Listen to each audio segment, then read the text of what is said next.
Good afternoon, and thank you for joining us for our second series related to the creation of the linear park on the Beerline Trail. I am Darryl Johnson, Executive Director of Riverworks Development Corporation. On behalf of all our partners of the Beerline Trail Development Project, welcome to this Zoom event, Black Skate Matter. The Beerline Trail Neighborhood Development Project began in 2013 and includes a number of collaborating partners, such as Riverworks Development Corporation, Riverworks Business Improvement District 25, the City of Milwaukee, the Greater Milwaukee Committee, MKE-LAX, List Milwaukee, along with Guiding Lens Group of residents and local advisors, such as Rails to Trail Conservancy, WIBIC, the Greater Milwaukee Foundation. Today's webinar features keynote speaker Walter Hood. We are so excited to have Walter back with us here virtually on this format today. Before we enjoy the presentation, I want to provide a brief update on the Beerline Trail and where we are in the development efforts on and around the trail. We are in the beginning of conducting a feasibility study for the next phase of our work on the trail. As we seek additional input on our plans and work towards achieving our fundraising goal, our eyes is on the goal of bringing the Lifeways Plan that was developed in late 2019 with Walter Hood guidance experience. He helped the resident create a vision for the trail and a roadmap to bring it to life. Here are a few items that the Neighborhood Development Project team is currently working on. The connected building, which is located on the corner of Richards and Keefe. It will offer space in the front part of the building for locally owned juice company or juice and coffee shop. And the rear of the building is for community programming, event space related to the trail. The next item is a creation of a maintenance plan with the City of Milwaukee for long-term care and maintenance of the trail, along with programming of the linear park and other parts of the trail south to Bremen. Another key is the Vienna Expressway. As you come off of Port Washington, heading east on Vienna, the trail runs into private property. We are working with the property owner to create an access point on the west side of the trail, so it's easy access onto the trail from the residential neighborhood. Now we have a quick video that walks through what we want to share with you, which gives you a good idea what the future will look like for the trail. Let's go ahead and take a quick look at the video.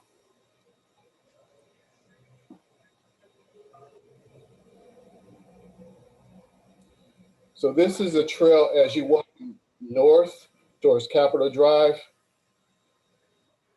You can see all the amenities, the beautiful trees, the landscape, and those little private areas for families to gather along the trail. There's murals presently out there, but there'll be definitely more murals as we move forward with this project. The picnic tables, ways that you can just get out there and exercise, relax, and really enjoy the environment. We're going to produce a family inviting environment for families to come out and enjoy the space, for people who are not familiar with the Harambee area to travel through the linear park.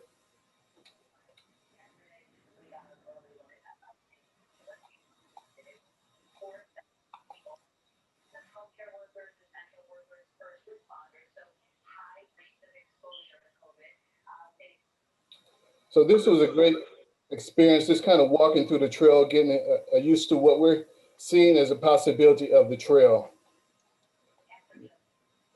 Now I'd like to welcome Sara Daleiden, a friend, a longtime leader in the Beerline Trail Development Project, to introduce our keynote speaker, Walter Hood of Hood Design Studio in Oakland, California. Sara is the founder and director of MKE-LAX, based in Milwaukee and Los Angeles.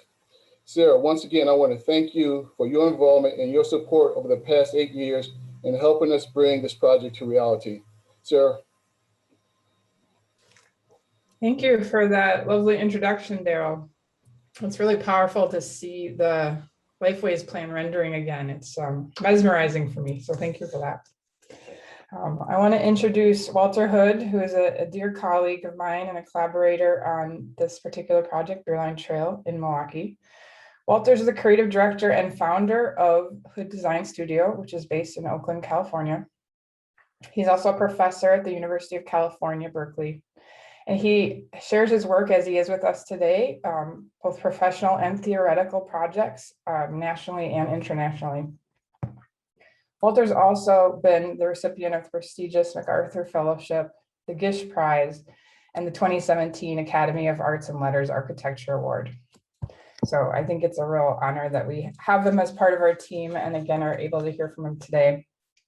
Walter's going to be sharing about his work with the Lifeways Plan for Beerline Trail, as well as about the book, Black Landscapes Matter, that we will talk about in more depth as well. I just wanted to add that part of what we value about Hood Design Studio with the work on the Beerline Trail is that there's really a breadth to the practice in terms of art and fabrication, design and landscape, and research and urbanism. And I've seen how Walter really thinks about landscape as an artist and as a designer, really thinking about it as public sculpture within public space. And there's just always a really amazing tendency that Walter has to look at what the emergent beauty can be in that place. I've seen him and his team. I also want to just acknowledge Alma Dusolier, who's been key to us with Beerline Trail, too, that they and the others on their team have always really done deep listening practices with people, and as well as with the land itself. And I have also found that they are just amazing at being agitators while also being very nurturing. And that's a really special quality to have that I think has helped us look at some of where we're navigating trauma in the landscape from racial injustices in the neighborhoods that we're in. And I just think this is an overall quality for Walter when he's working, across US lands as well as in other countries. And I just want to note that I connected with Walter years ago through the Public Art Network. He had done a keynote like this in Chicago just prior to when we were looking for a landscape designer to work with us. And so I had been aware of Walter for years, but that presentation really keyed in for me and made me want to reach out and ask Walter to apply. And I'm just so glad that all these years later, we're at this point where we can share a vision and actually talk about what else might be needed to actualize on this concept of a Black landscape as Walter has brought it to us. So with that, I want to turn it over to Walter to share his practice.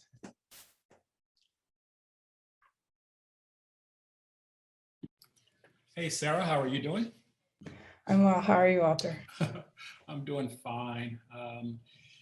We're a little ahead of time, which means I get to talk more. But I'm going to try to share my screen right now. Let me know if all is going. Can you see my screen? Yeah, yes. We're good. Awesome. Okay, I was asked today to talk a little bit about our recent publication, Black Landscapes Matter. And this past year, I think for everyone, we've all been preoccupied, with one, our lives, and two, our future.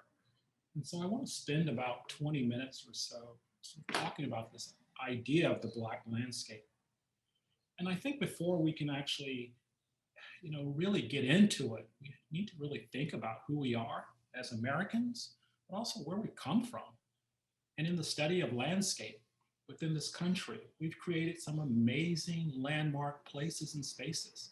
Everything from the first colonial gardens to the Brooklyn Botanical Garden. We have Central Park in 1858, all the way up to like amazing communities, Greenbelt, Maryland in 1935. We also can think about, Paley Park, one of the most beautiful little gems in the city of New York. But as we think about, these things I'm showing on the right-hand side, we also have to think about our culture and our social fabric. During this time of amazing invention, some of us have been isolated, excluded, even partitioned out, and even given duplicates of these amazing things, meaning we got another kind of landscape. And so this notion of separate but equal, in a way, has persisted in the way we actually think about living together. And so when we actually then think about how can we begin to have a discussion, right, about our future, I do think this idea of a double semiotic, right, that we have two different worlds that we share. And I think we have to be very, very truthful about the world in which we live in. You know, there's a Black landscape and there's a white landscape. And in between, there's kind of gray, brown, and others, but there really is this split. And we can kind of see this from early, documentations of our architecture. Race is actually embedded in the fabric of our cartography and how we've actually organized our lives.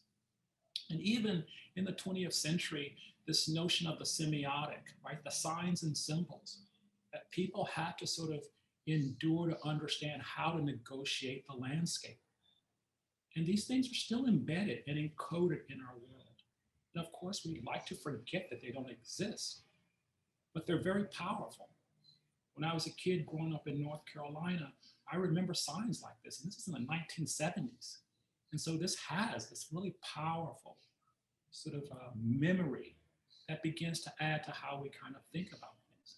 But within our culture, we're very adept at forgetting and then recreating these ostensible pasts, right? So instead of really thinking about what does it mean to have a Negro motorist green book, we somehow can idealize that in popular media.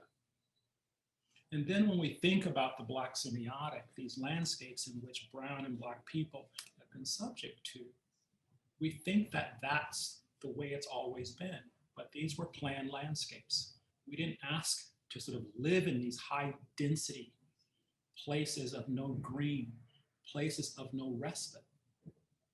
And no wonder every now and then there's a point of rebellion. And I think people really react to circumstance. And over time, if there is no, how can I say, faucet to let things out, there is a combustible sort of presence.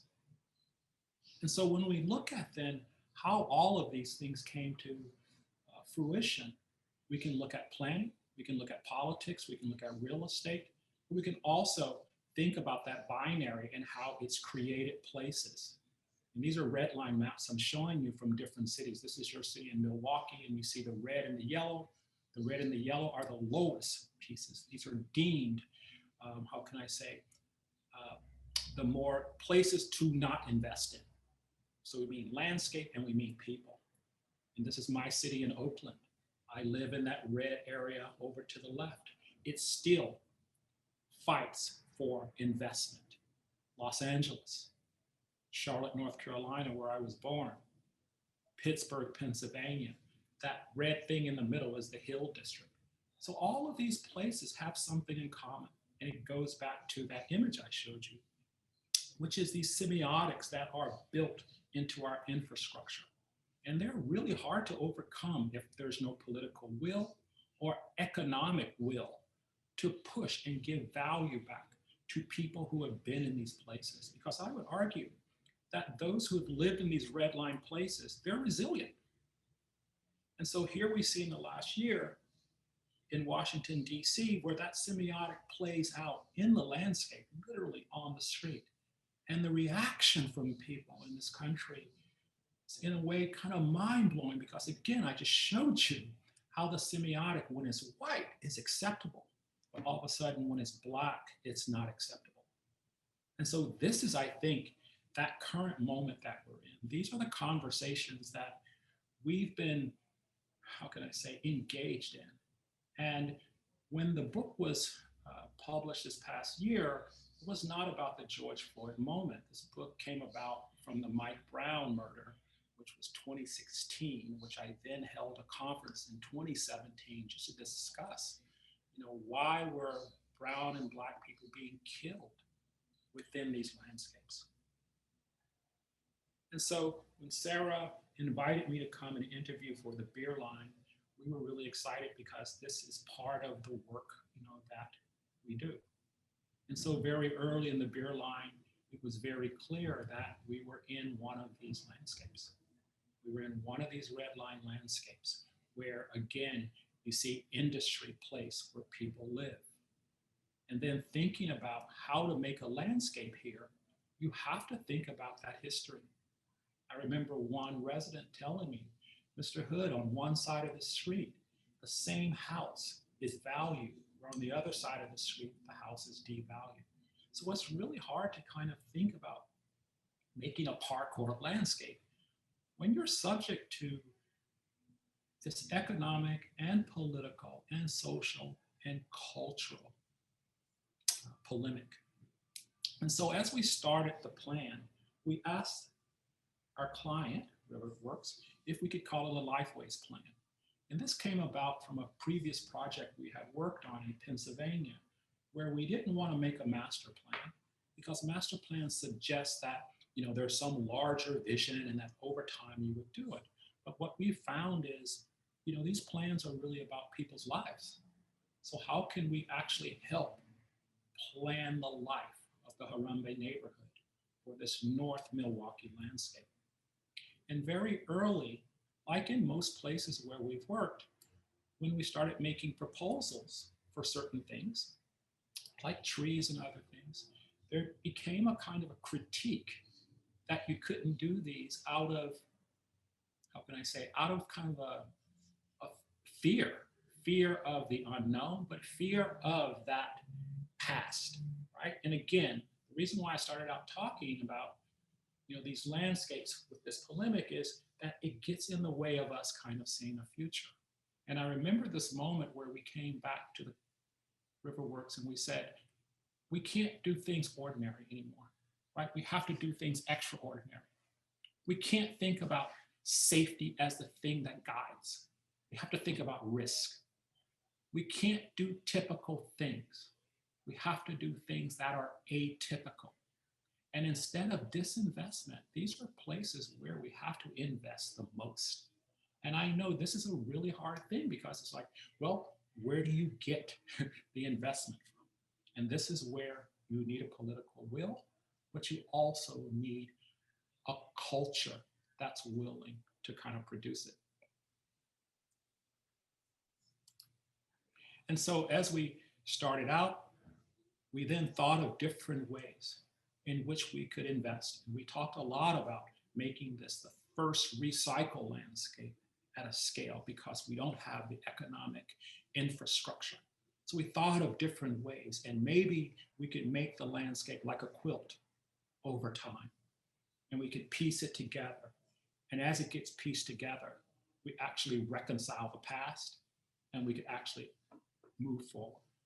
And this is the hope that we have for the Lifeways Plan, is that within this last year, maybe now we've had time to kind of think about these places and these landscapes and these people in a way that we can reconcile those differences and begin to think about these new investments for our future. And I'd like to share with you a few projects that we've had successes and failures. This is the Hill District in Pennsylvania, in Pittsburgh. This is one of the red-lined areas I showed you. It's a 1,000-acre neighborhood that's completely de-invested. There was no investment for 40 years or so. And so we worked with the community, the Pittsburgh Parks Conservancy, and we created a Lifeways Plan for 1,000 acres. And what we said was, maybe you don't need to build the way you built before. This was a red line area, and so that meant that all brown people were put in one place. But maybe since people have left, the landscape has come back. And when the landscapes come back, maybe the woods are protecting a village. And working through with the community, again, trying to convince people that these are the right things to do. And I'm taken by this picture because the building's falling down in the back, and I'm arguing with this person to say we should be doing these things. Whether it's community meetings on the street, whether it's marking things in space, this was still not enough. even going out and showing people the beauty of the natural environment. This was still not enough. And at the end of the day, great participation, great community barbecues and things, but at the end of the day, back to normal. Back to looking at people the same way, back to investing the same way, and back to devaluing landscapes in the same way. Sometimes we have to sort of take a look at, well, what is the root of some of these injustices? We're here in Princeton, Pennsylvania. We were asked to create a piece in reference to Woodrow Wilson. In Woodrow Wilson School of Public Policy, the students here wanted the name ripped off the building, like we're seeing a lot of Confederate statues and other things from the past. And this is one of reconciliation. And so here we actually created a space and an object for people to come and talk about these issues. And these are other ways that we think we can reconcile the past. It's not just talking about Blackness, but also talking about whiteness and the privilege of whiteness. And what does that begin to do? And how do we actually begin to shift? And it's these conversations that I guess are sometimes unsettling, but these are the conversations that we need to have. Or in Detroit, in the Rosa Parks neighborhood, at the 50th anniversary of the rebellion, we had a moment. We had a moment to rethink a neighborhood, to actually look at the blight and begin to reinforce, right, some of these histories, right, by bringing in new elements, by recovering the history, by really thinking about how people need to live in environments. And at the dawn of that 50th anniversary, there was that moment, and that moment was basically not taken. And then lastly, you know, that history is very painful, right, in certain places. You know, our ancestors, you know, have perished in places and they're not remembered. And this last project I want to show you is in Charleston, South Carolina, is where we've recovered a landscape where about 40% of our ancestors actually arrived in North America. And through a horrendous image, the Brooks map, a Dutch ship, we're able then to create a landscape that might force us to recall and remember the water in a different way, Charleston Harbor in a different way, the Atlantic Ocean in a different way. But we believe these are sort of the things that we need to sort of think about. We need to be audacious to a certain degree in how we reconstruct the public infrastructure. But I think more than anything, the work that we've been doing, we've been trying to bring the Black body into space in a more celebratory way, but in a way that's familiar. And those familiarities might allow people in different places to make different decisions about how we want to live together. Thank you.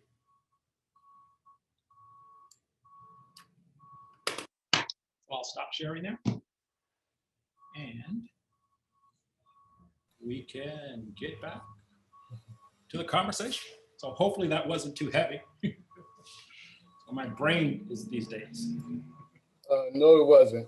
Every time I listen to you, Walter, we are an organization that do community development. And rather than just doing the building, now we look at the environment where we're doing it and how we tie in that space where we can have people gather and think about the neighborhood, think about prosperity and those opportunities to have the quality of life that everybody dreams of, where you can raise your kid and be safe. So as we do these projects, we always try to look to integrate some of the things I have learned from you to really bring things to life. So I just want to thank you for sharing your information with us as an organization and to the city of Milwaukee, because we are a city where we are segregated on many different levels. But I think through this project, what we're looking to do is really bring together the Harambe neighborhood, but also River West, because it cuts through both of these neighborhoods. And I think what you're providing us is a framework to put together a very great project that really look at the struggles within these neighborhoods and bring it in a way that we can resolve issues and work together. So once again, I just want to thank you so much for your leadership, your passion to help us out and make sure that we do things right. Well, thank you. I don't know, when I first started out working, everything was like romantic. It's like, oh, you get to make a landscape, you get to do this, you get to do this. And, as 20 years go by, you look back and you say, well, did those places make a difference? And I would say in 90% of the times, they didn't make a difference. And this is the thing that I, as an educator and even a practitioner, there's the old saying, right? I mean, you keep doing the same thing over and over, expecting different results, right? There's like kind of a cuckoo, right? And at a certain point you go like, okay, I can't just come in and make a playground and talk about the playground like it's saving lives, because it's not, right? And I think these real issues, they're structural issues. And I still, can't rationalize when I work in cities and I go to a place that has so much disinvestment over time that people can't see the level of investment that's needed. This behooves me. And I think it has to do with how we see one another, And I think for some people, we see certain backgrounds, and for some people, we see other backgrounds. And I want to get to a place where we all have the same background, right? I want to be in the place where, where we're talking about, he lives on a tree-lined street. I want to get to that place where, there isn't this juxtaposition, right? And I think it's possible, but maybe not in my lifetime, but I'm hoping that's the future. Well, thank you. Now, welcome two individuals who will participate in the panel discussion. Anushka Peck is a local artist who teaches at Milwaukee Institute of Art Design, also known as MAIA, and she has been a longtime collaborator on the Beerline Trail and a resident of the neighborhood, Harambe neighborhood. Our next panelist is Lorraine Patterson. She lives in Harambe and is one of the leaders of the Beerline Trail Guiding Lens group. She has been a neighborhood advocate and an organizer for all of the activities on the Beerline Trail. Also, I want to thank Melissa Baxter, Director of Resource Development at the Greater Milwaukee Committee, for moderating the panel today. A little tongue-tied on that. But Melissa, thank you so much for filling in and moderating for us today. Thank you, Darryl. And thank you to Walter and to Sara for his introduction and your partnership, and for Lorraine and Anushka for being with us too. So the good thing about being a little bit ahead of time is that we'll have time to get to even more questions, including questions from those of you who are watching. So if you would like to use the Q&A box, if you have questions for our panelists, please do so, and hopefully we'll get to those toward the end. So I will start with a question for Anushka, and thank you for being here. One of the goals of the Beerline is to use art to create community. How can art be used in development and revitalization of spaces that have been forgotten? And how do you see that happening in the work on the Beerline? Well, first of all, I want to just thank everyone for being able to participate in this. I'm happy to be here. I think that question of how art can start to address the creation of community, it gets framed differently depending on who you're having the conversation with. And I think in areas that have received a lot of that disinvestment over time, it's easy to miss the mark with the artwork that's brought into a place. It's easy to bring in work that doesn't reflect the experiences and the sensibilities of the communities that it's being placed within. So I think one of the most important things about creating work within a context like the Beerline Trail is that you have to do a lot of deep listening. You have to really understand who it is that you're trying to connect with, whose values and sort of sensibilities about place, about what what is important to represent, you have to understand who your audience is, in a sense. And I think there are a lot of ways that artwork sort of infuses our public landscapes. We certainly have a lot of experience in Milwaukee with events that are sort of big and bring in a lot of people. We have a whole festival ground at the lake dedicated to bringing in a lot of people around music. But so you have these kinds of events that can be more episodic or temporary, things that are designed to bring in big groups of people and to represent maybe some of the residents' sort of pursuits of work that occur in that landscape or in that particular space. You can also have temporary sets of endeavors, things that create sort of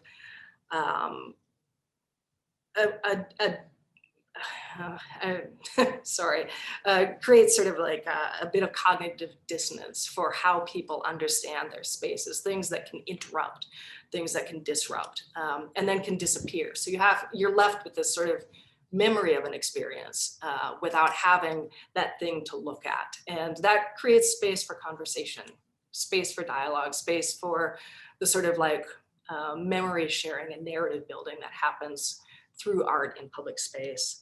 And then you can also have more permanent types of spaces, things that serve as kind of landing points, things that can be revisited over time, things that can start to represent broader ideas, I guess, of an umbrella, I guess, for what the specific sort of like sensibilities are about that space. And I think, like in the case of the Beerline Trail, I can't say it enough, like how important that sort of listening is, right? What constituencies are represented becomes a really important equation in that dynamic. You have to represent the people who are kind of invested in that space, who are surrounding that space. Thank you so much, Anushka. Mm-hmm. Lorraine, thank you for being here.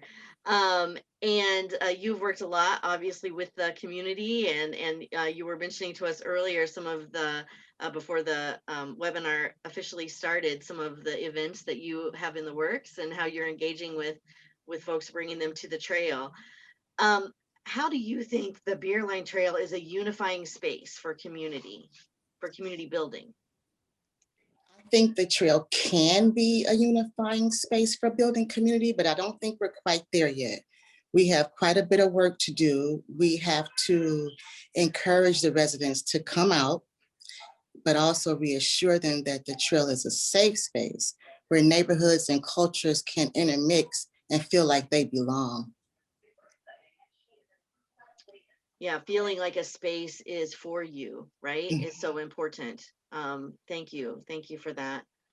And then Walter, to circle back to you, you actually mentioned my next question is about kind of the moment that sparked the book, and you did mention that briefly in what you in your presentation. But is there more you can say about that? How that murder of Mike Brown and that incident specifically helped spark the idea for Black Landscapes Matter?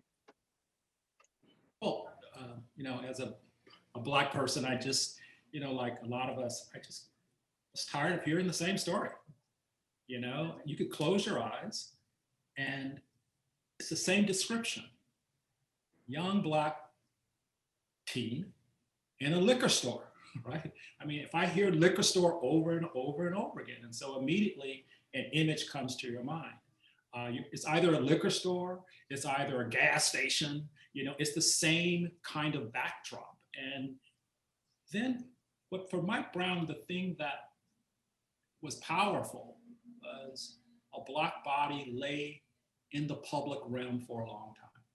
And I started thinking about places that I've lived and places that I've been, and I couldn't imagine that, right? I couldn't imagine in the streets of Berkeley that they would let someone sit. I couldn't imagine in these places. And that was kind of that breaking point for me, but it was also Trayvon Martin being in a place where you're not supposed to be. And it got me thinking how, landscapes are really important, in Los Angeles during the 90s, during the riots, people created defensible spaces. Right? People were literally living in industrial complexes and not going outside. And so the landscape is it's a powerful backdrop. It can demonize people. And that's the thing that I've been, really thinking about is like, how do we get out of that?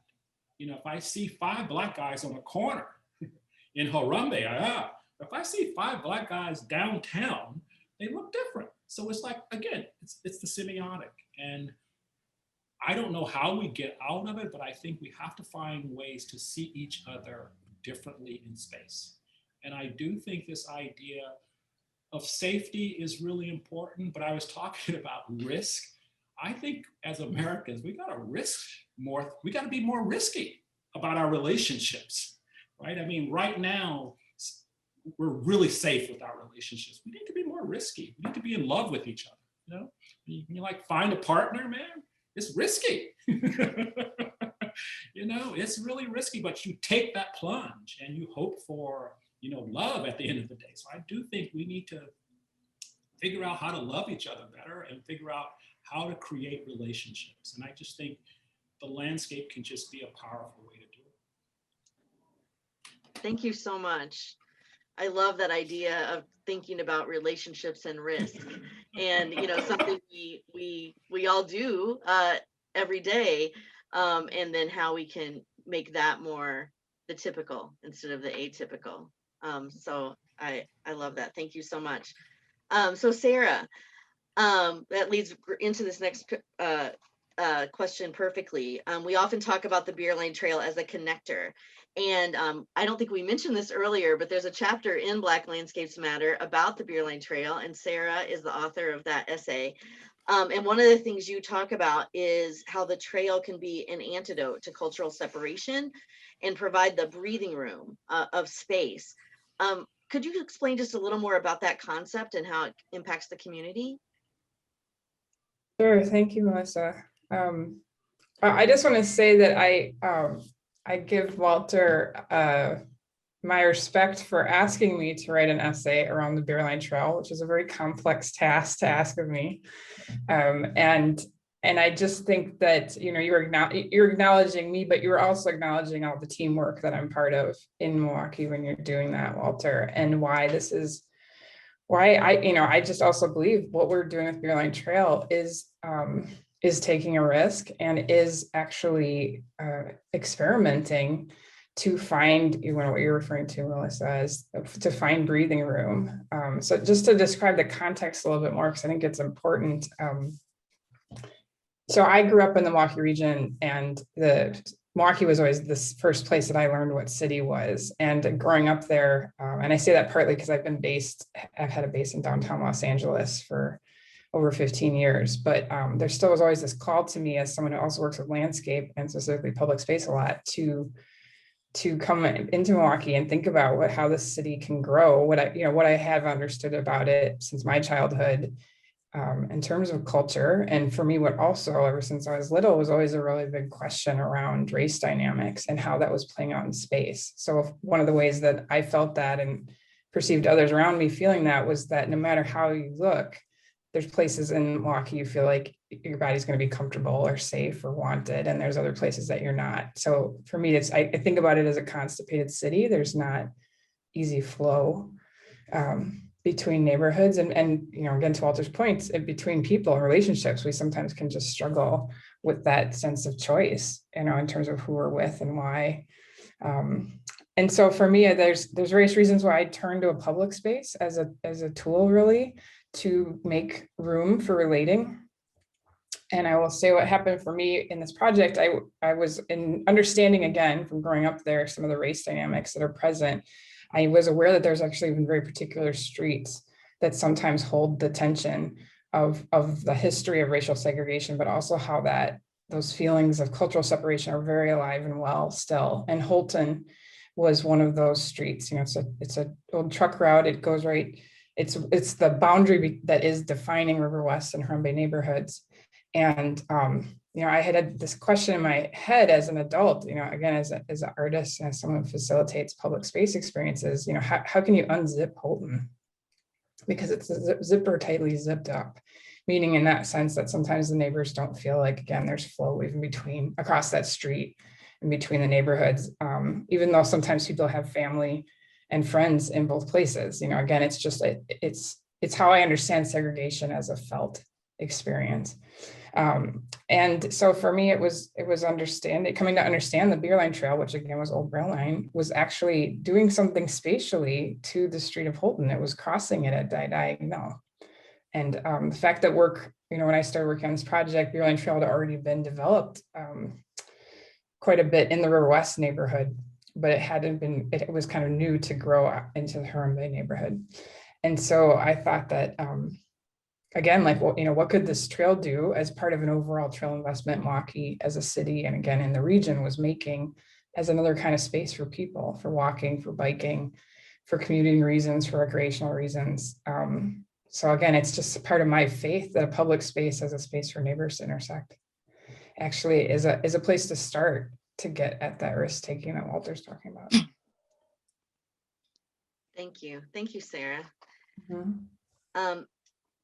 Anushka, as the Beerline trails continue to evolve, what changes has the activity on the trail brought to the community? What have you observed? I moved to that area of Huron Bay in about 2009. And at that time, kind of at the bottom of the foreclosure crisis at that point in time. And I had been spending a lot of time looking at boarded up buildings, looking at redlining, looking at the history of like how these spaces had become divided, and looking at peers of mine who had purchased homes, 6 blocks away in River West, whose home devaluations were wildly different than mine. And this trail kind of bisected those spaces in many ways. It went as a through line from my neighborhood into River West. And initially, when I first started walking the trail, it was like a prairie. There was no trail that existed in the way that it does now. There were just remnants of the rail line. And there were a lot of weeds and a lot of different kinds of like natural spaces that had been allowed to evolve and change and fluctuate in the way that fallow spaces change and fluctuate. And it kind of made me think a lot about the sort of, I grew up in a farming community. So in a sense, this was my prairie. It was a very comfortable landscape to me to be able to look out over this kind of like broad open space from my house and see a large swath of the landscape, not to see houses, to be able to see the sky. And it's something that I think is very unique about that space, something that's really, really special about it, and that it kind of dwarfs you. It takes you out of this sort of very urban kind of environment where there's a lot of intersection and intimacy as you move through spaces. And it kind of puts you in the middle of a field, right? So, initially the people that I would see on the trail, occasionally I would see cyclists going through this kind of fallow space. Once in a while, there would be people sleeping in the rough, but mostly I saw a lot of animals. And it could be anything from skunks that would wander from my yard under the fence over through the Beerline to deer, to coyotes. There was a whole range of sort of animal life that existed completely independent of what seemed to be going on around them in this industrial landscape. And as the trail began to be developed, started becoming inhabited again with people. And there were lots of reasons that people came. Some people came out of curiosity. Sometimes there were events that people were participating in. And those things could be, say, build days where people were working on repairing bicycles or kind of investigating how to reuse materials to more project-based kinds of events that would be, say, focusing on creating kind of a music venue and having events that were of that sort. So bringing in all ranges of people. And I think one thing that I really loved about this sort of evolution that happened over time was that you had all these really interesting cross sections of Milwaukee to start to re-inhabit this space. It wasn't just neighbors. It wasn't just, you know, seeing the neighbor kids hop the fence to go across the beer line to get to the stores on the other side. It was also people coming from River West, people coming from other areas of the city. So it became much more cross-sectional in terms of the types of people who began inhabiting that space. I think one thing I really appreciate about the Lifeways plan is that it kind of scales people's sense of space differently. I think right now it's easy to get very lost in that space, even with some of the murals and sort of the more intimate areas of the trail. It's still a giant landscape and you're in these industrial buildings, right? But I think with some of the sort of incursions into space, whether it's plantings of trees or kinds of nodes for activity of different sorts, it starts to create this sort of opportunity for intimacy. And I think that's one thing that's very necessary to be able to kind of reframe how we understand this space, or to remember the things that all of the things that this space has been, and to start to put them together. So I don't know, I get really excited about the trail. I really love that space. And I think part of the reason that I love it is that there's been time taken to let it evolve through these kinds of incursions into how we think and reassess and understand and participate in the space as a community. We always love hearing about how people love the beer line. So thank you. And thank you for that perspective of kind of the vastness versus the potential for intimacy and conversation that we've talked about before. That's really important. Thank you so much. Lorraine, back around to you. You've been an active community builder and volunteered to help lead the Guiding Lenses group for the beer line. So what was it that first got you to be interested in the trail, and why do you think it's important for the community? I enjoy the trail also, and I visit quite often. It didn't take long to notice that the further east we walked, the more pleasingly aesthetic the trail became. So I was just curious about who was in charge of upkeep and beautification of the space nearest my home. And I just started asking questions to see who I need to talk to and how I can help. Shout out to Ruth Wheel. One connection led to another, and here we are. I love that. So so many of the best conversations start with questions, right? Mm-hmm. Like, who's doing this? Where does this happen? How do I get involved? So so thank you for continuing to ask those questions that brought you here today. So thank you so much. Walter, in the introduction of the book, you talk about a cycle of neglect and renewal for specifically Black landscapes. Where do you think we are in that cycle as a community, and what can we do to facilitate renewal?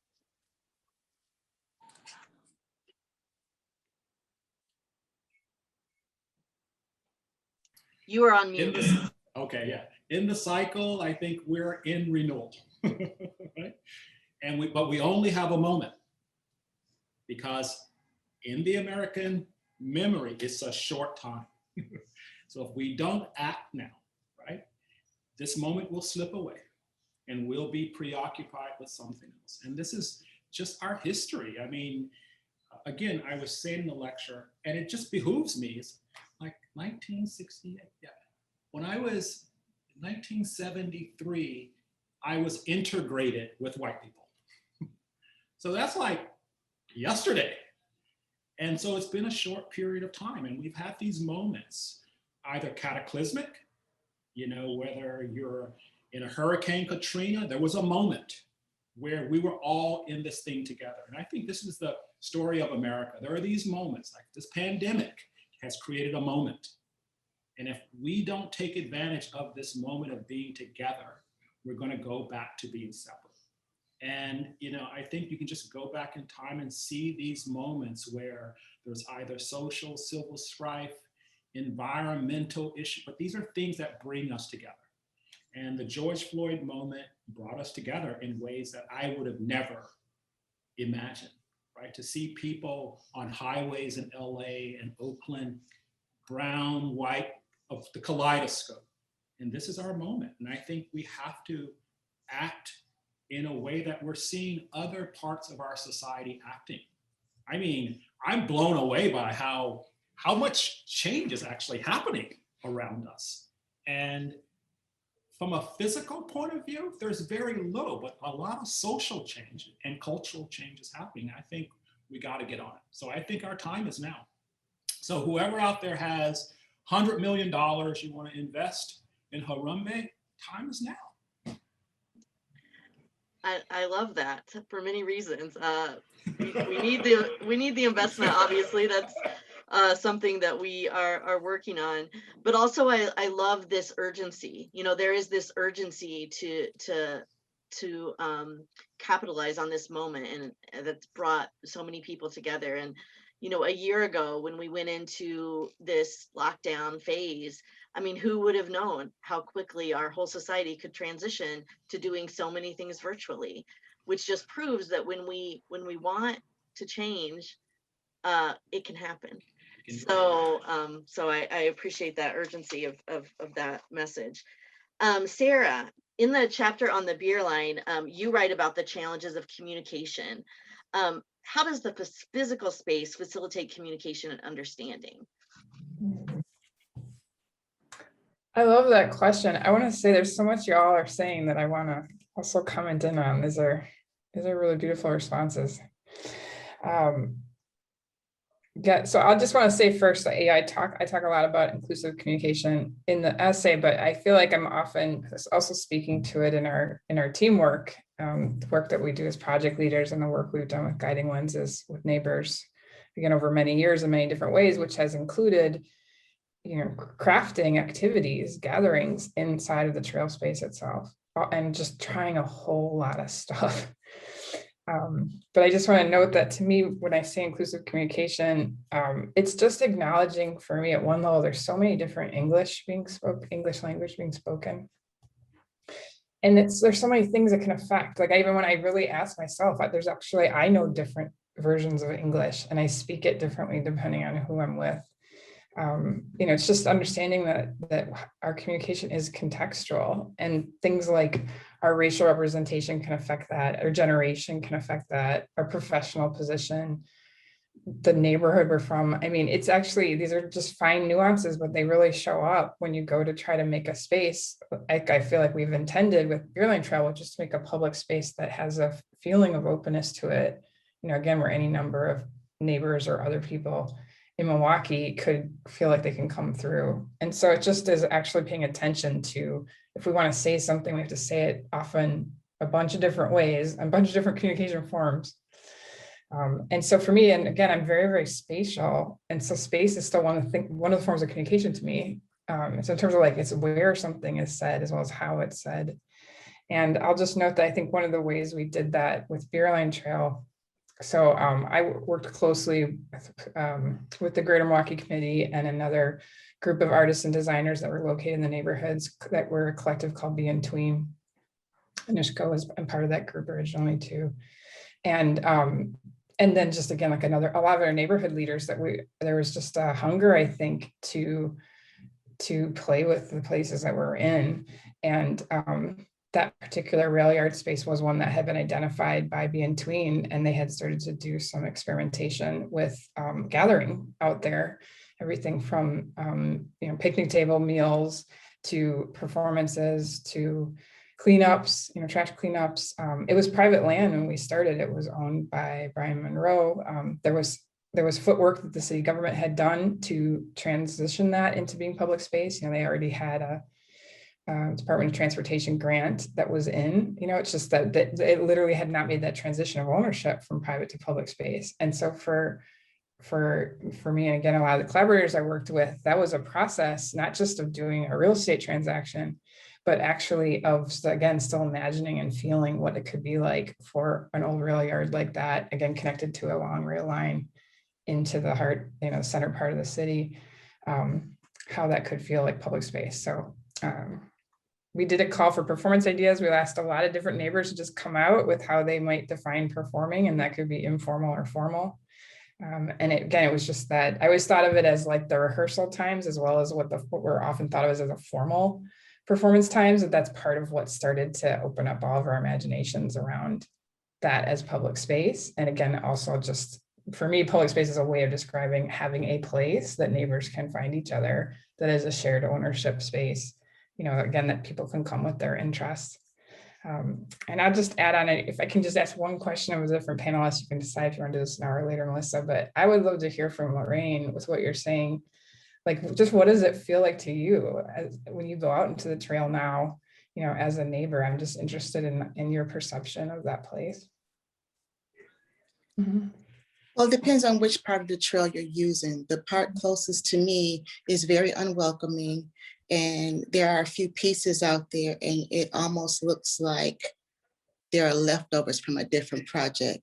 You know, the trail is important in our community because I believe when communities share a walking space, it's an opportunity for cultural exchange, right?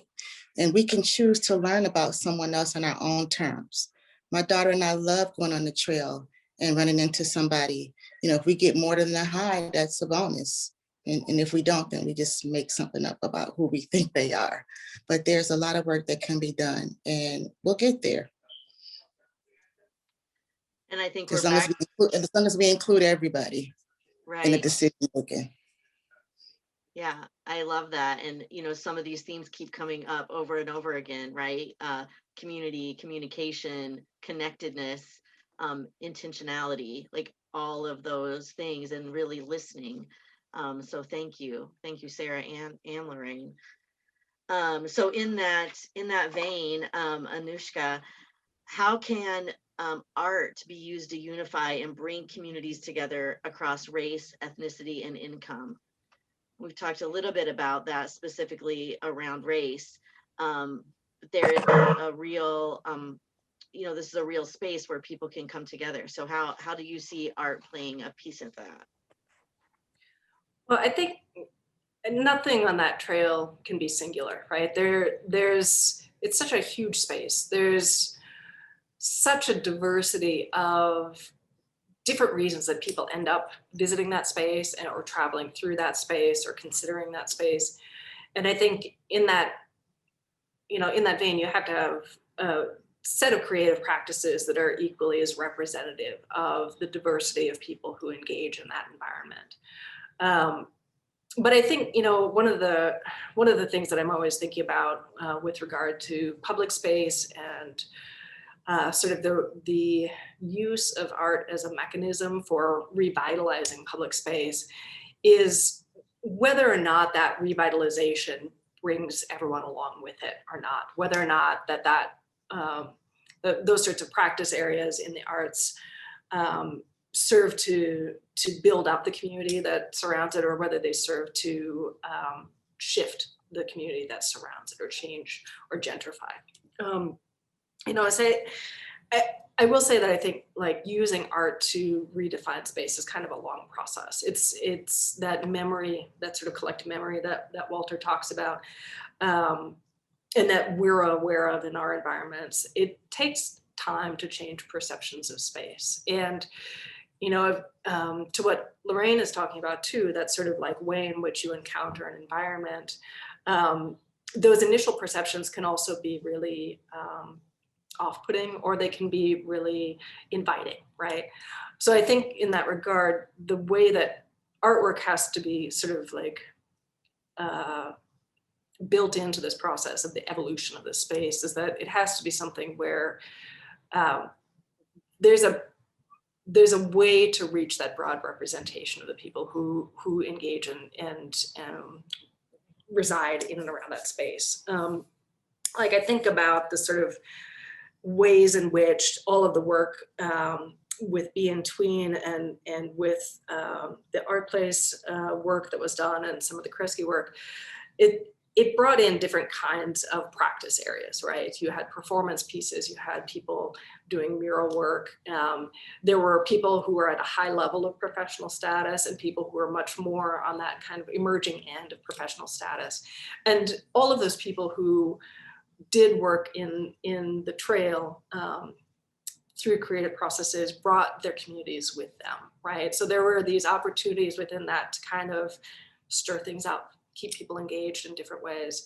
You know, I think for those different types of art, whether it's sort of more temporary or ephemeral, I think you have a great diversity of options in terms of like how I guess how those events can broaden our understanding and the representation and the sort of like what that space means. And it's something that can happen because it happens regularly.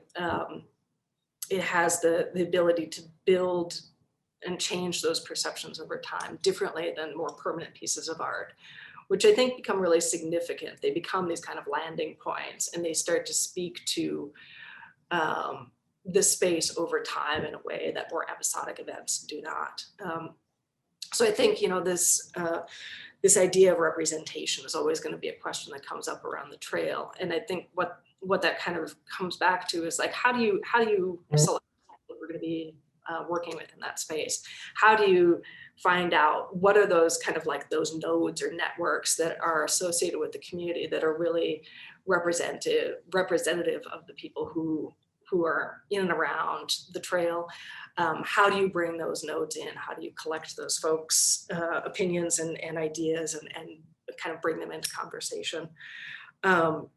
And I think that, you know, that, I don't know, public space is the sort of thing where if it's open and accessible, if people find sort of a connection to it, regardless of what that is, like there are ways for people to come from all different walks of life, all different sets of experiences. So I think, you know, that issue in terms of like how you bring in artists is one portion of it, but I think it's also like, how do you invite people to that space? What are the means that you use to invite people? Do you just send out posts through social media? Do you do flyering? Do you talk to those kind of like key people in the neighborhoods? How do you make sure that all of that is equitable and inclusive? And I think that has to be a very conscious part of how you use artwork and creative practices to change how that trail starts to evolve in terms of its physical space and how those opportunities are created for people to build a new narrative around that landscape. Thank you. We're looking forward to the time when we can have events again, right, on the trail but of course that hasn't stopped people from using the trail, and we have a trail counter that shows that in fact, just like a lot of outdoor spaces, the Beerline Trail has been highly used during this area or during this time. So Lorraine, you've talked a little bit already about, you know, some of what you see on the trail that needs to happen, right? What changes need to happen. So I'd love to ask you, when you look down the road, you know, 5 or 10 years from now, what's your vision of the Beerline and its impact? What would look like success to you? What would you hope to see? I'm hoping the transformation is reflective and inclusive of all the residents in the area. I want to look forward to seeing local musicians getting together for random jam sessions.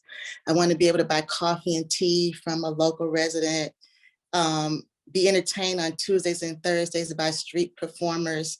But more importantly, I want to feel safe while enjoying and sharing a public space created for me. I love that vision.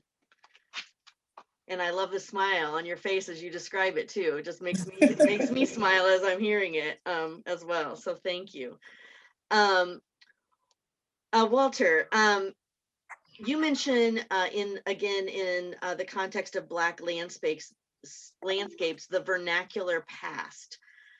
Can you explain a little bit more about what you mean by that, and how it connects to time and story as well as space?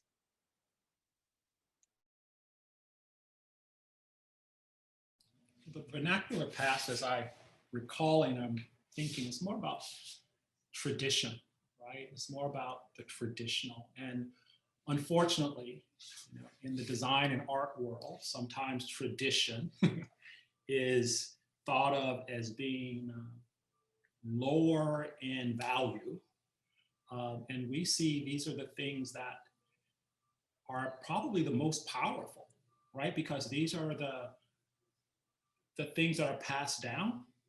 These are the things that sometimes are not recorded in the same contemporary way. And we try to bring this in through language, but also through how we relate to different groups. And I think Sara talked about, different, English language. And in a way, design is that way, right? And some people say arts and crafts, modern, there's this polemic between the two. And so when I showed the image of the Beerline, we thought using the metaphor as a quilt, right, is something that is, again, part of our tradition. I mean, my grandmother made quilts at night. And quilts are this amazing way of building community, because it's not just your hands, but you're bringing community in to make things. And in every project, we try to make sure that we build on these vernacular paths, because when I work in different places, I don't know anyone in Milwaukee, but I have ways to communicate to people who might look like me because we share traditions. In St. Louis right now, we're working on the brick line. And it's in a Black neighborhood. And we actually talked about the crossroads there. And the crossroads was the corners. We have 5 corners that we were wanting to talk about, but we wanted to talk about it through the crossroads. And we were able then to talk about music, but also we were able to talk about the tradition in a lot of Black neighborhoods where you hung out on the corner. And the corner was a place to be seen. So you would dress up and you went to the corner. And this is a traditional thing. But these are parts of our landscapes that we need to imbue in a way with authority to say they matter. Because this goes back to Lifeways. When you bring in bike lanes into my neighborhood, you change my lifeway. Because maybe my street, I use my street in a different way. When you take away my park and bring in a community garden, you might change my lifeway. So you have to be careful how we assume certain things, but I think that vernacular past is a place where we can learn, right? And you kind of see it happening in the art world, right? I mean, the vernacular art, like the last 30 years, it's like, geez, Ben, it's taken off and it's become a value. And I don't want that to happen in landscape. I want us to nurture those things, not sell it. I want us to kind of nurture it and make sure we can pass it down to the next generation. It strikes me how that connects to the deep listening that you were talking about before, really listening to the community and how space is already being used, and how that can be, I guess, increased and made even more meaningful over time. So thank you. One more question for Sara, and then we're going to go to a few of our Q&As, which we have quite a few. So thank you to all of you listening for being so engaged in this conversation. Sara, in your work with MKE-LAX, what are some cultural practices that you see proliferating throughout the country that's encouraging people to bring their unique cultures together and revitalize space? That's a rich question. So I'm going to try to tie a couple of things together. One is, again, just really understanding language. And language, again, is kind of a placeholder term when we talk about culture. I spoke about the variations within English. The point is we're living in the US. We're talking about the US context here today, particularly through the mechanism of Beerline Trail. And there's so many languages at play, and those are verbal languages, but they're also nonverbal languages. And I would argue space is one of those languages, and so it's I think it's both, again, seeing that as a wide toolbox that can be used to actually support collaboration, to support engagement, but also that it's technical. Like, that's part of what the work is, and how to get something like Beerline Trail produced as a neighborhood-based development project that's got art and design as a focus to it, you know, as a value, as well as literally has artists and designers in leadership roles to work with local artists and designers in the neighborhoods, as well as having people come in like Walter to activate a vision of what's possible there. So language, I think, is a big piece. I want to also piggyback on something Walter said around the way I would frame it is there's a certain scale that's needed to these projects. So I also, after working in public space projects for a couple of decades, have had some of the same questions about impact. You know, any project I take on, it's a minimum of 5 years, and it's often 10 years or more to actually produce a public space or to re-script one that's already there. And so I've learned, like, I think, for example, the scale we're talking about right now with Beerline Trail, which took us years to get to, which is at one level is a Lifeways plan, is a landscape strategy for the physical space of the trail, but it's also about all these other neighborhood development layers.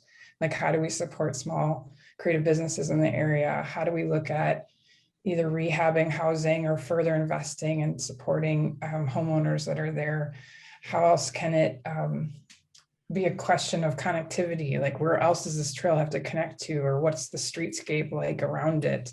You know, you know, Walter's always asking us to look at access ways. How do we get in and out of these spaces is as important as what it's like to be on the interior of the trail. You know, it's really thinking about the dynamic of how land works, and also what health is, I think, overall for neighborhood, you know, defined in ways like Lorraine's speaking to, that the neighbors want to feel for themselves. And I'll just add in, for me, with my own practice, but I also, something I see a lot at the time when we're talking nationally, and I'll just note this is through creative placemaking dialogue, which is part of the core funding that has funded us to date with Beerline Trail, but it's also a larger dialogue, again, I would say, just around creativity and healing in relationship to US land. There's been a lot of, for me, there's just always a conversation around what is the history of people in that place. And that's also looking at just the multiple generations of Indigenous people that have been there, that are still there, as well as all the other definitions of migration that have happened, including, you know, Walter started us with in his keynote, that African Americans are in this land because of a forced migration, one of the most just violent forms of migration that has occurred in history, you know, in a massive way. And so it's just that all that is just still, that's people today, still we're in effect of people from all those different generations being in that place. And I'll just end that I still think we are, you know, we've heard today from Anishka and Lorraine a lot too about, it feels a bit like a wilderness space out there. You know, it's an urban industrial wilderness space that's changing. We've already participated in some of that change. There's a lot more to come. And so for me, it just captures something again about the US imagination around how our cities are changing, especially one like Milwaukee that's been so based in a manufacturing industry for beer and any number of other goods over the lifetime I've seen and way before. Thank you. Thanks, Sarah. Mm-hmm. So we have a question in the chat, and Walter, in your presentation, you gave us a little peek at some of the projects that you've worked on that made the mark, and some that did not. And so this questioner asked, if 90% of the projects miss the mark, how are the 10%, those ones that have an impact, that come to fruition and make a difference? What are the differentiators? What makes those different?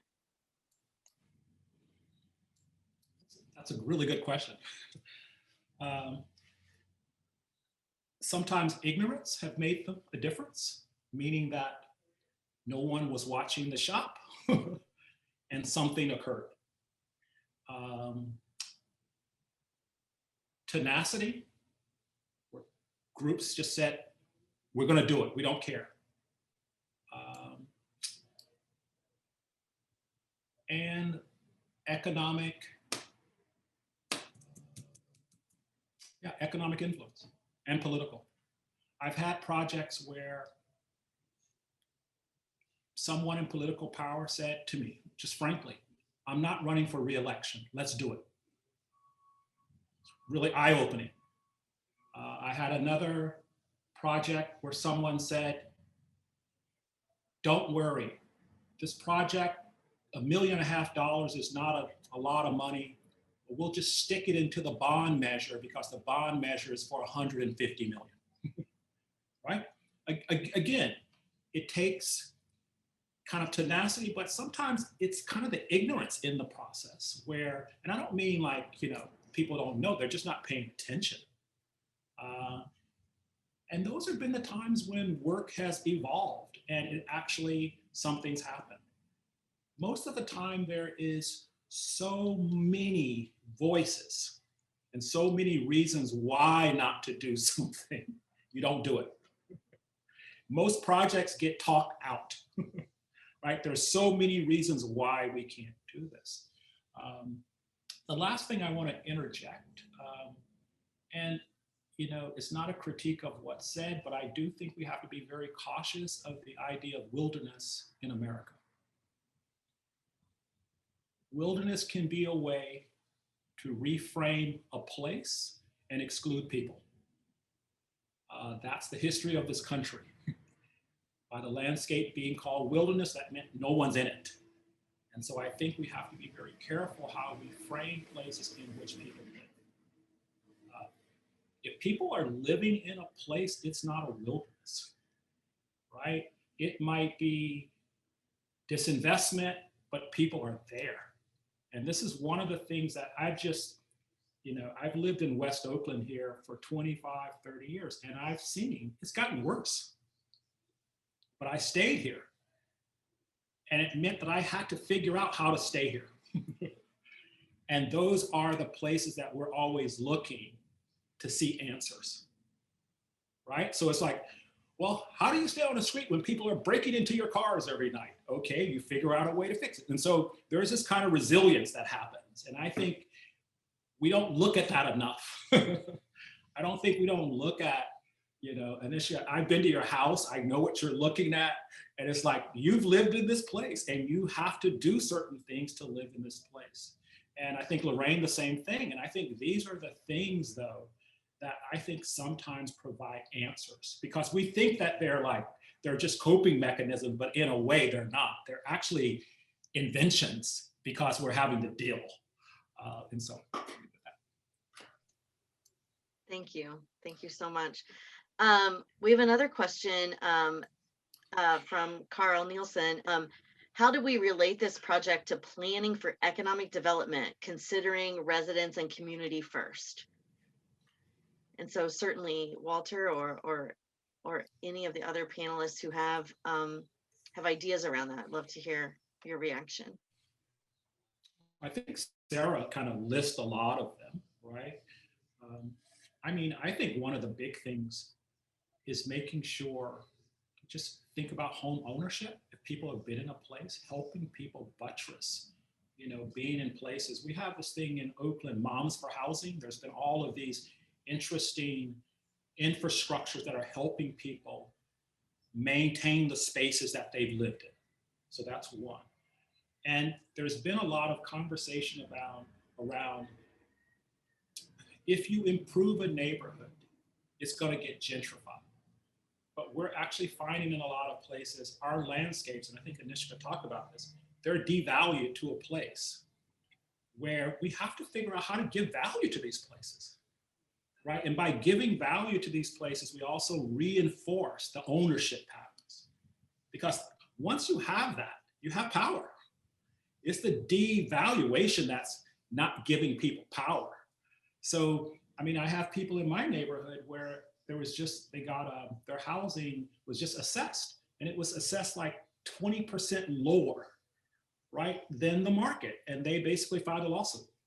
And so you're beginning to see people push back at some of these issues of value, but also thinking about it in a completely different way. Not improving my place, but figuring out how to buttress, again, people who've been there, so that as things improve, they can stay there.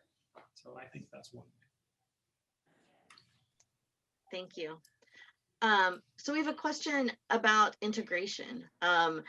Is integration a goal? should the term be reintroduced? And honestly, until I saw this question, I hadn't realized how long it had been since I'd heard that word. And so what elements promote it? And you know, we think about gentrification as part of the concern around change, right? And so I'd love to hear from Walter or any of you how you know, your reactions to those questions. I'll let someone else speak first.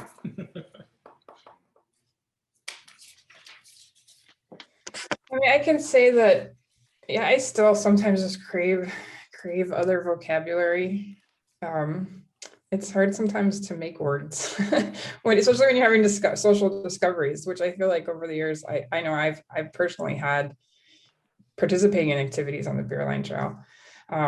And I always like to think about this as not in the dynamic between segregation and integration, but as choice. I just still think we have a long way to go for, again, any given neighbor to feel like they have true choice about where they can be and not be. And then secondarily, I just also, I really value the opportunity to relate. And I've come to understand that, you know, even in choice, so for example, even if someone wants to choose to be in a certain kind of cultural cluster, you know, where again, that's racial or comes from a different layer of their identity. It's just that I think there's something to the health of the place. And for me, also, I just think it's necessary if we actually want to practice democracy, we actually have to learn how to have relationships across differences and across maybe what we just don't know yet about cultures that aren't the ones we associate to.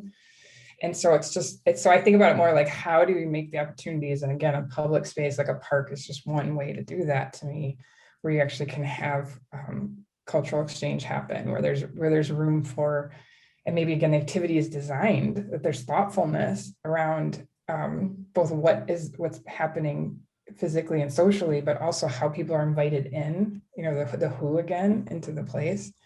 That's all what just gives space for us to do what I think of as mixing, you know, and what, again, where that's around our race, our sense of race, whether it's around our ages, generational differences, whether it's around gender differences. I mean, just wanting, again, some sense of flow with all that. So if it's helpful for someone to think about as integration, or again, another word you might come up with, that I do think it's important to still say that's part of the time it's healthy for any one of us to have that in our lives. And again, a neighborhood public space is just one way for that to happen. I want to piggyback off of what you're saying, Sarah, and kind of thinking about that issue of language around a term like integration. To me implies kind of a binary.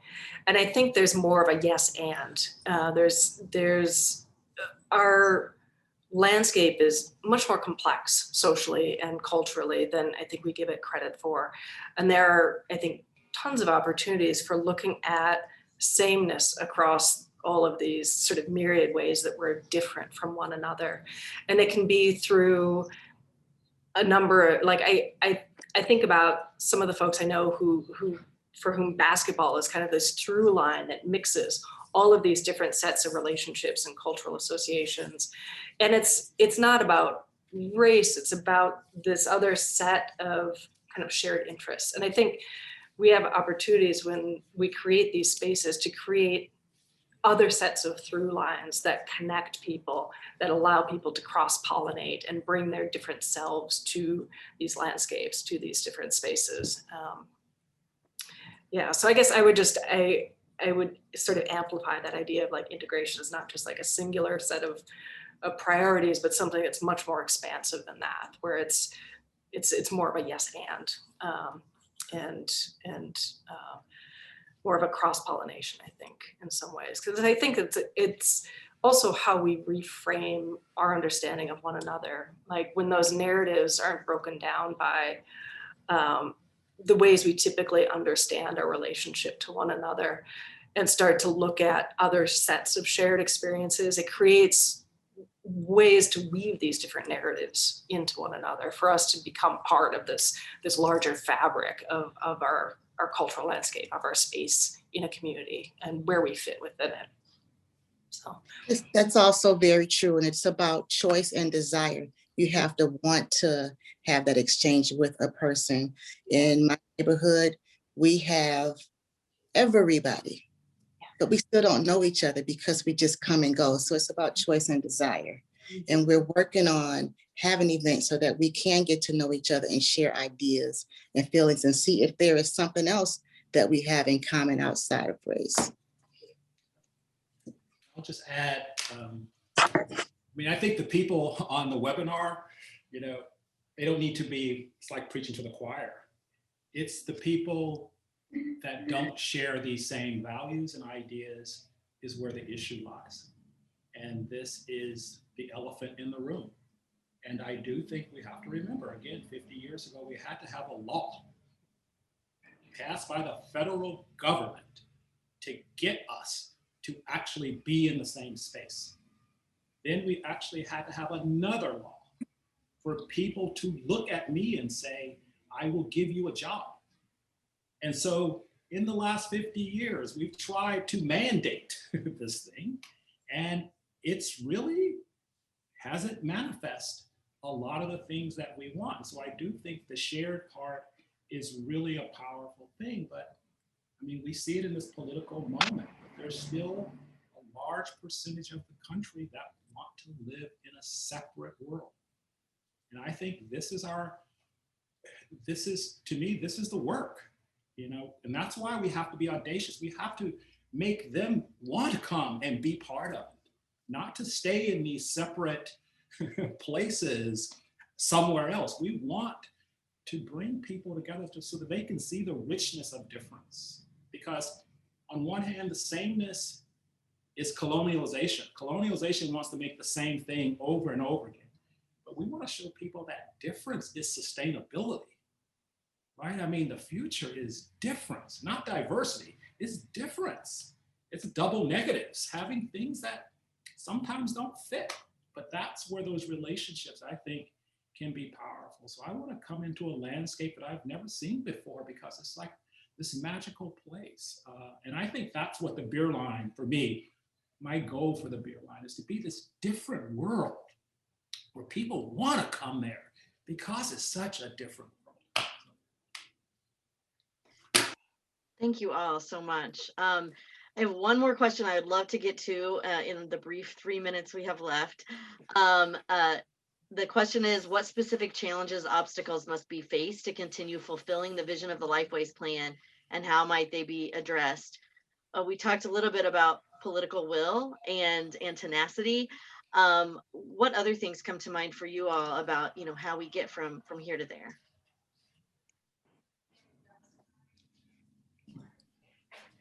I just want to emphasize that there's a scale of financial investment that is needed right now for this to become a reality.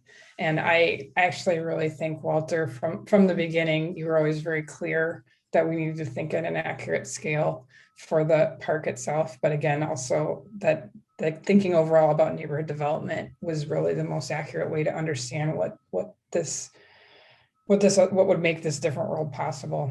And for me, I just think about this as I think a lot and have come to really love Harambe neighbors. Like, it's still about the neighbors who are directly in physical proximity to the trail space. But I just really believe that the Beerline Trail project, this particular extension space, has the capacity to just also be very tonal to the entire city of Milwaukee, and to the extent that could resonate out into the region too. So for me, again, it's like an acupressure point overall in the urban landscape. If it's like we can create some opportunity for boldness, for healing, for again, just the opportunity for a broad set of neighbors to gather based on all the learnings we've had so far. But that's just going to take a financial investment, and of course, all the political and leadership talent needed to go with that to actually move this through now. So again, we moved over the years from just thinking about investing in a park to what's the investment in Harambe's neighborhood, or again, the crossover between Harambe and River West, as a way to start to think about investment in the north side of Milwaukee and overall, just what is that health we want? For me, again, what would what would unzip that zipper on Holton, but also just overall wherever we feel those lines of divide going right now in an everyday experience in Milwaukee. Mhm. Thank you, Sarah. Any last words from any other panelists as we are closing in on our ending time? I would just say one, thank you guys for inviting me to Milwaukee. But the other thing is, what is our future, right? I mean, and this is what I've been trying to imagine. And I have a hard time doing it. I have a hard time imagining the future. And I'm just being, I have a hard time imagining where are brown people that look like me in the future. There's nothing out there right now that actually suggests we are part of the future. And I think this is our task. I think the way we think about our cities, the way we think about ourselves, those futures are not in place. And I think we have this, again, this moment where we can begin to project how we want to be. And I think a lot of the conversation we've had here, really talks about that we want to be together. And we just need a roadmap to get there. So. I love that. Thank you. And thank you to Walter. Thank you to everyone on the panel and all of you for joining the conversation. The Beerline Trail is about community, and we're grateful you are part of ours.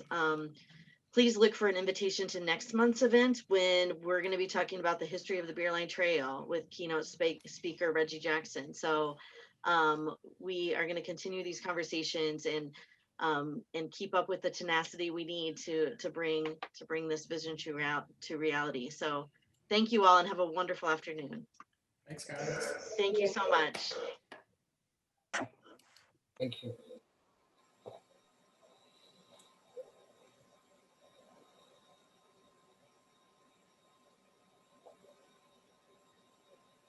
I was like, do we leave too? If you want to, or you can stay.